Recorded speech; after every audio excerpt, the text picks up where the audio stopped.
evening, Zimbabwe. This is Change Radio News. Today is Tuesday, 9 December 2025. The news is read by Divine Nambira.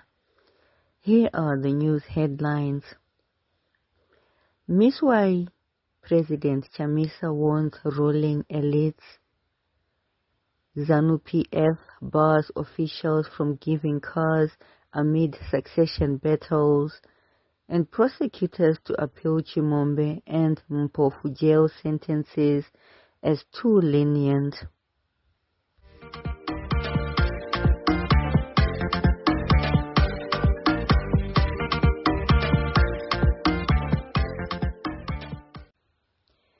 And now for the news in detail.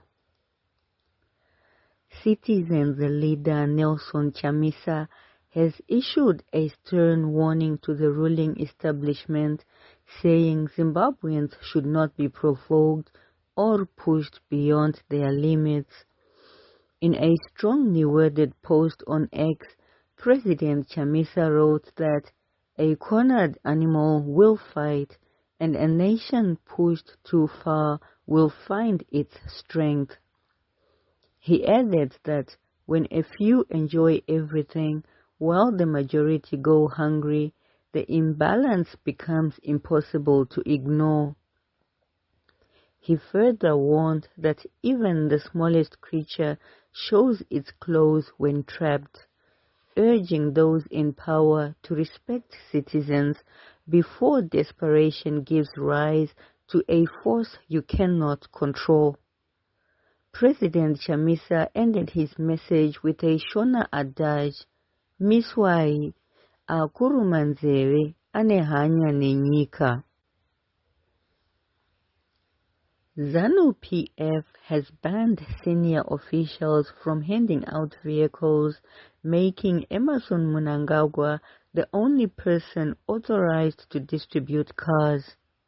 The decision follows last week's high-level party meetings amid concerns that luxury car donations were being used by businessmen and party members to gain influence and fuel internal campaigning. Party chairperson Opamuchinguri Kashiri warned that such donations were creating competing centers of power. The move comes as factional tensions arise and a succession battle intensifies within the ruling party. Critics say the ban aims to curb ambitions of those seen as positioning themselves to succeed the president.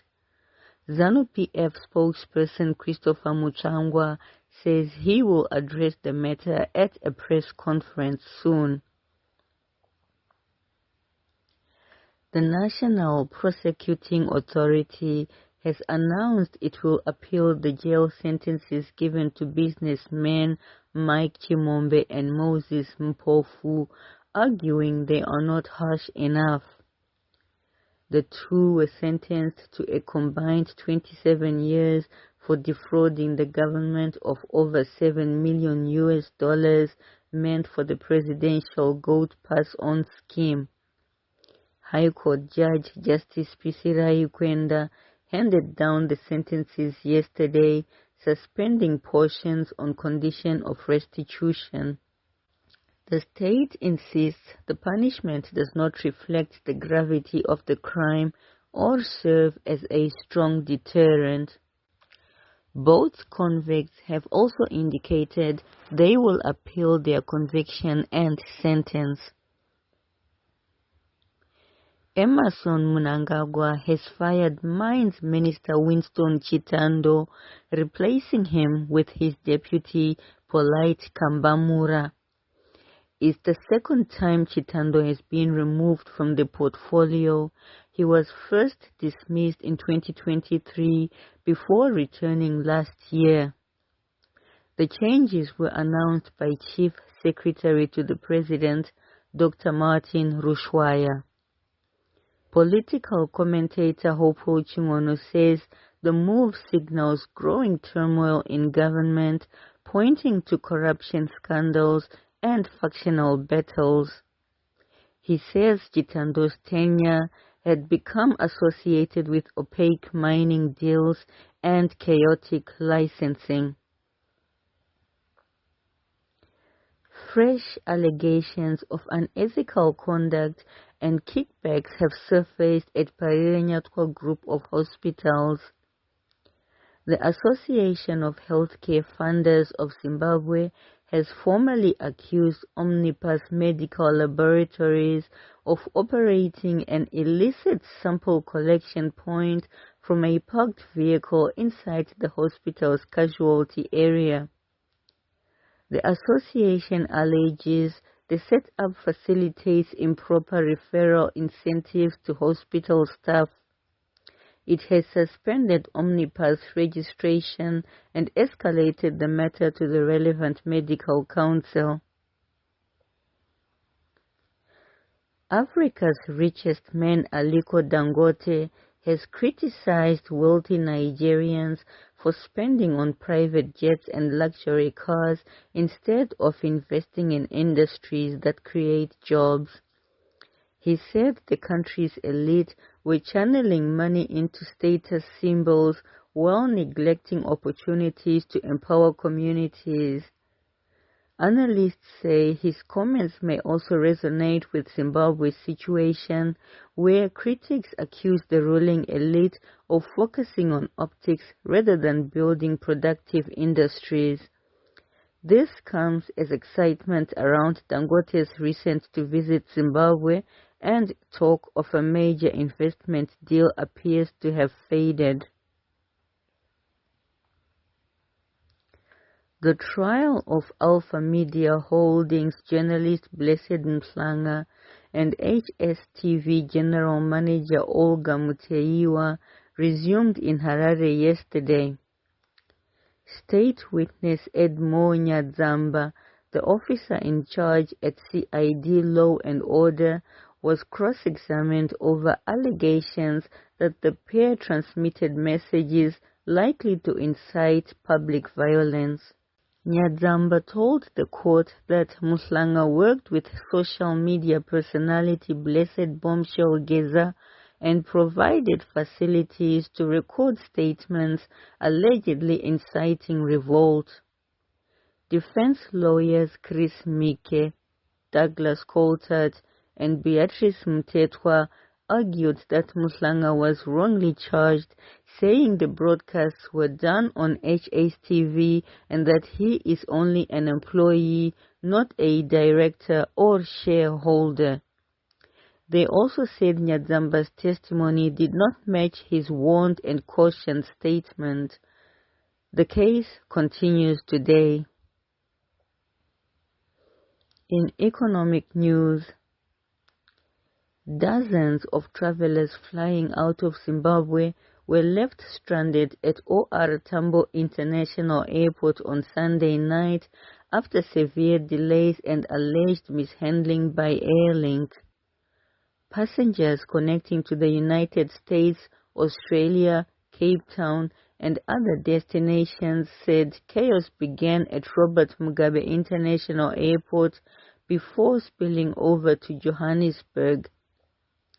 Airlink reportedly blamed the initial delay on congestion in Harare, but frustrated passengers say airline officials refused to rebook them on alternative flights or provide accommodation, insisting such support was not part of the airline's policy.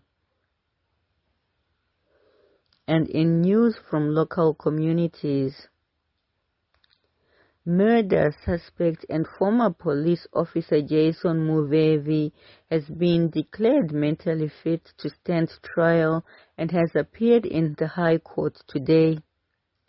Muvevi, who was detained at the Chikurubi Psychiatric Unit last year, faces 5 counts of murder and 3 counts of attempted murder. He is accused of a January 2023 shooting spree that began at a church shrine in Wedza, where he allegedly killed a preacher before shooting and killing a police officer and a civilian. He was later arrested in Mozambique. Body-worn cameras are still failing to stop police corruption.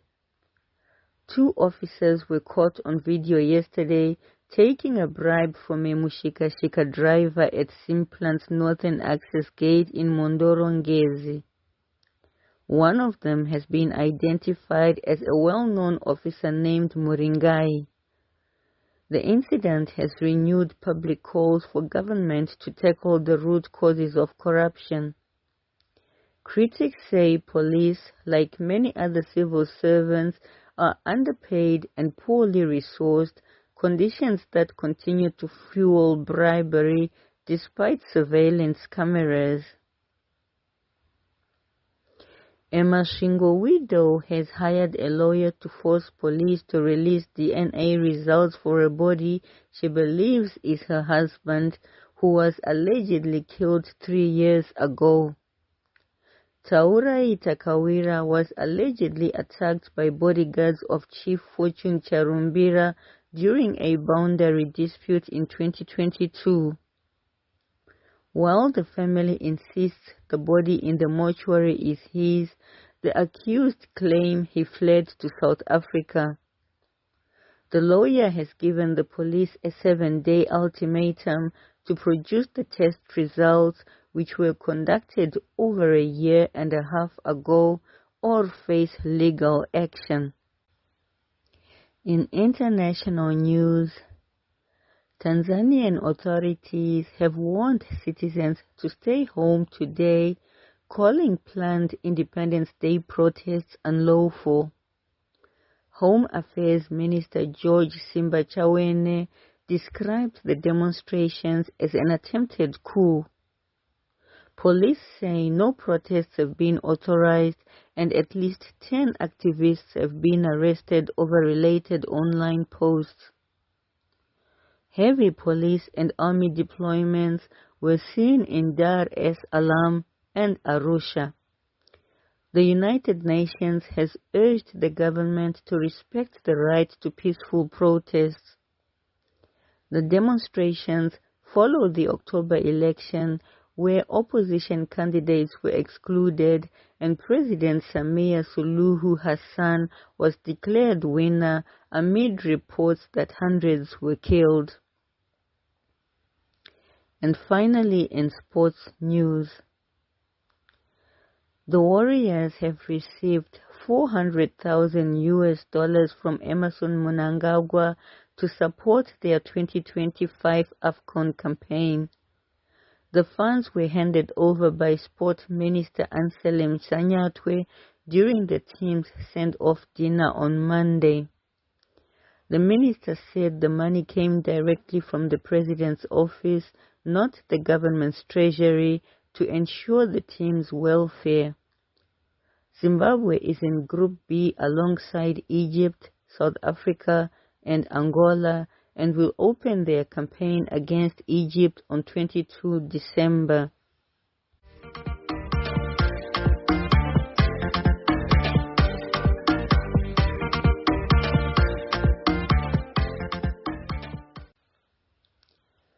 To end the news bulletin, here are the headlines once again.